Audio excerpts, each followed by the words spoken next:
Hola a todos. Última semana, last week. Casi estamos.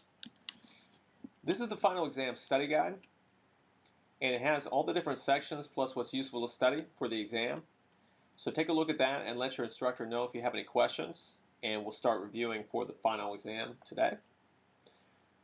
This being the last week, usually around this time of the year, I sing a song with my students. It's a song that I think every student of Spanish should sing at some point or another.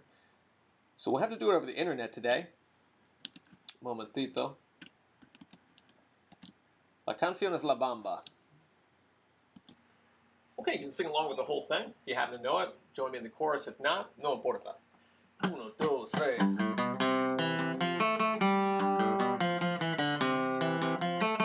Para bailar la bamba, para bailar la bamba se necesita un poco de gracia, un poco de gracia y otras cositas arriba, arriba.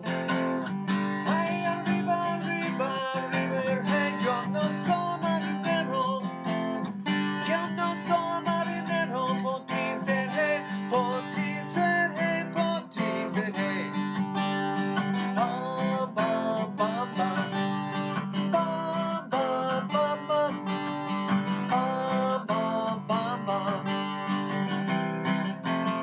En mi casa me dicen, en mi casa me dicen el inocente porque tengo muchachas de 15 a 20 arriba, arriba. Ay, arriba, arriba, arriba. Hey, yo no soy marinero, yo no soy marinero, soy capitán, soy capitán, soy capitán. Bam, bam, bam, bam. Bam, bam, bam, bam. Bam, bam, bam, bam. Bam, bam, bam, bam.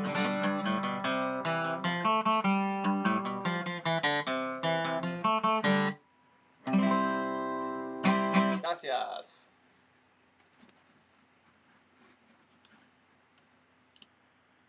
Okay, continuando. We're going to begin with reflexive verbs. So reflexive verbs are going to always use a reflexive pronoun, me, te, se, no, se. And here's an example of a conjugated reflexive verb. So we'll conjugate the verb as we always do. En este caso es el verbo lavar, lavo, lavas, lava, lavamos, lavan. And then we just add the corresponding reflexive pronouns. Me lavo, te lavas, se lava, nos lavamos, se lavan. Now, as far as placement, and this applies to the placement of all pronouns, by the way, so for direct object pronouns, also indirect object pronouns, they can always be placed before the conjugated verb, por ejemplo, me lavo. If you have two verbs, you can place it before the conjugated verb, or you can attach to the verb in the infinitive. And both are equally correct, and you hear both with equal frequency. Me voy a lavar, voy a lavarme. Now, if you happen to have a gerund, present participle, you can also attach it to that. Note, you'll have to put an accent over the third syllable if you do that. Me estoy lavando. We want to preserve that original stress, lavando. Okay, that's the tonic syllable. Estoy lavándome. Okay, so we preserve that stress. Verbs can be used reflexively or non-reflexively depending on who or what receives the action, because remember, in the reflexive construction, the subject both does and receives the action. Okay, en este caso es reflexivo o no reflexivo. No reflexivo. Okay, la madre cepilla los dientes al bebé.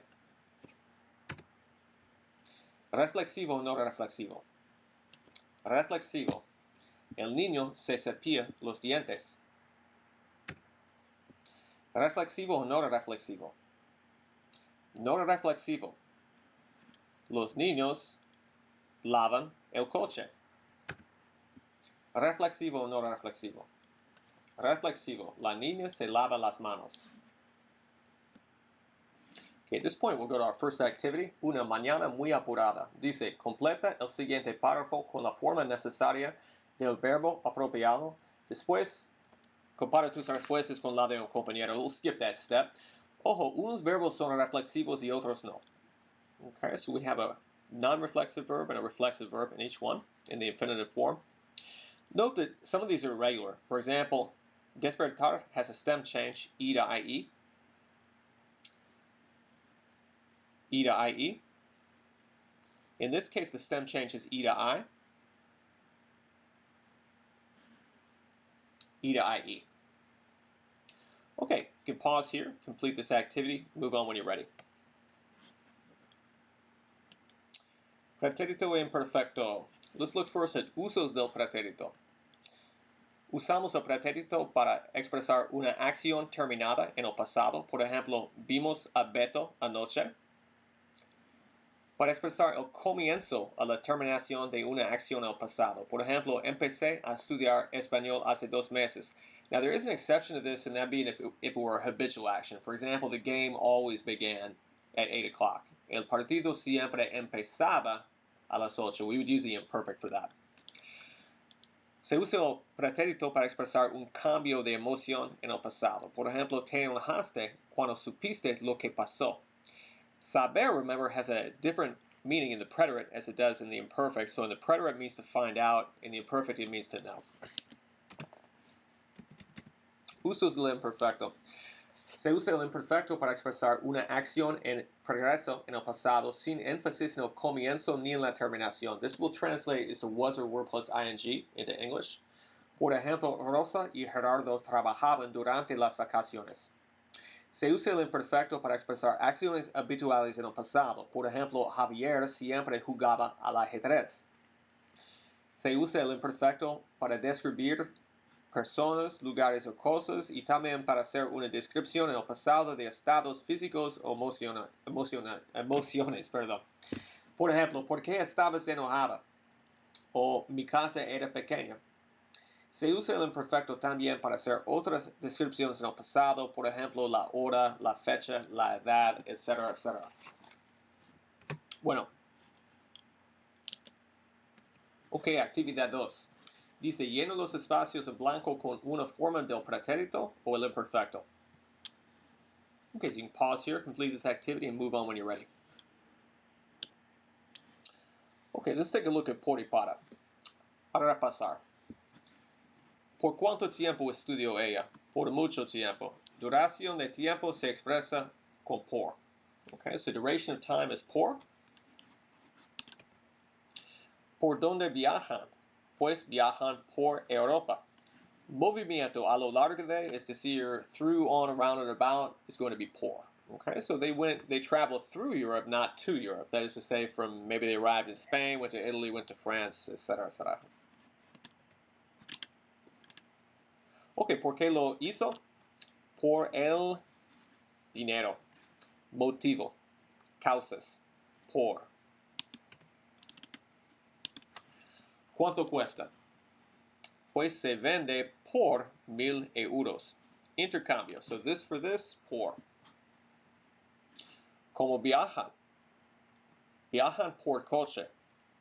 ¿Cómo habla ella? Habla por teléfono.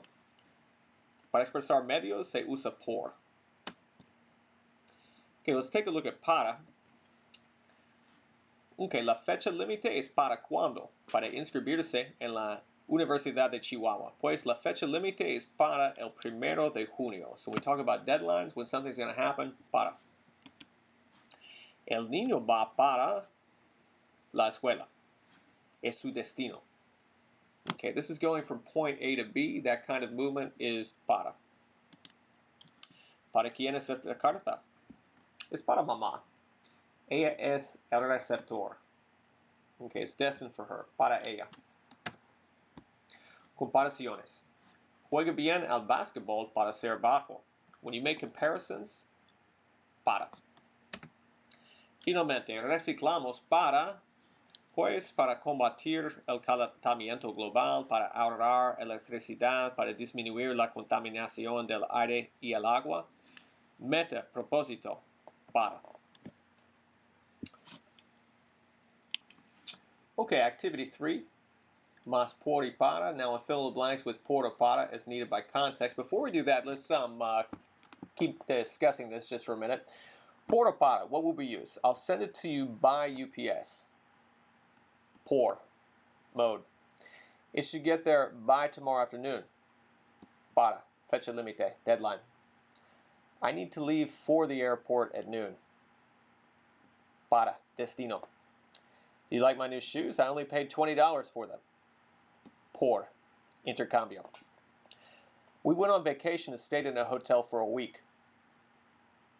Por. Duración de tiempo. I need to stop by the bank. Por. So remember that's movement, any kind of movement through, on, around, and about. It's going to be por. Before I come by for you. This is from a different textbook, and you know this example wasn't quite covered, but when you do anything on behalf of another person, that is going to be por. Okay, so that one would be por. Okay, actividad 3. Por y para es el último. So you can pause here while I finish that. Okay, when you do finish that activity, if you've already completed the spot evaluation, thanks a lot. We really appreciate your feedback. If you haven't, please take the time to do so. Particularly this being such an unusual semester, it'd be really good to get some feedback from our students and hear what you have to say. So please take the time to do the spot evaluation. We really do appreciate it. Gracias por tu participación y es todo para hoy.